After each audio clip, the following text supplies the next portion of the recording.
गुम है किसी के प्यार में, जहाँ पर आप देखने वाले हैं जैसे कि तेजस्विनी के मौत के बाद यहाँ पर सवी आ चुकी है। जैसे कि पूरा केस सवी के पास चला जाता है। अब यहाँ पर सभी छानबीन करती है कि आखिर तेजस्विनी की मौत कैसे हुई है, और सभी ये जानने के लिए तेजस्विनी के घर आ जाती है और नील से और उसके परिवार वालों से सारी जानकारी लेती है और नील और सभी का कमरा भी चेक करती है। और अब इतने में कोई सबूत तो कुछ भी नहीं मिलता है। और अब जब सवी अपने ऑफिस में होती है और वहाँ पर उस समय सई का कॉल आ जाता है। वो मदर्स डे पर सभी को एक प्यारा सा गिफ्ट देती है जिस पर हैप्पी मदर्स डे मेरी प्यारी सई मम्मा ये लिखा होता है।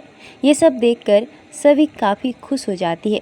सभी अपनी यूनिफॉर्म में होती है और उतने में ही सई का कॉल आ जाता है और वो अपनी मम्मा को बताने लगती है कि मम्मा, मैंने आपके लिए प्यारा सा गिफ्ट भेजा था, आपको मिला या नहीं। और इतने में ही सई जहाँ होती है वहाँ पर परी मम्मा बचाओ बचाओ की आवाज़ फ़ोन पर बोलती है, जैसे कि सई को किसी ने किडनैप कर लिया हो। और अब इतने में सई उसको ढूंढने तुरंत ही वहाँ से निकल जाती है। और फिर आप देखेंगे बहुत जल्द ही नील बहुत बड़े सदमे में है।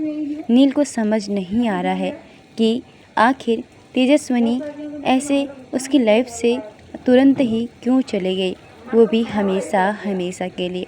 उसे बहुत दुख होता है और वह यह सोचता है कि यह सब मेरी ही वजह से हुआ है। मैंने ही इन दोनों के बीच में आकर या तेजस्विनी को परेशान करके ये सब उसके कारण हुआ है। और अब यहाँ पर नील तेजस्विनी के घर चला जाता है जहाँ पर बोलता है कि सब कुछ मेरी वजह से हुआ है। यहाँ पर नील भी काफ़ी परेशान नज़र आता है और ऋतुराज भी। और अब इस केस को पूरा हैंडल करने वाली हैं सभी।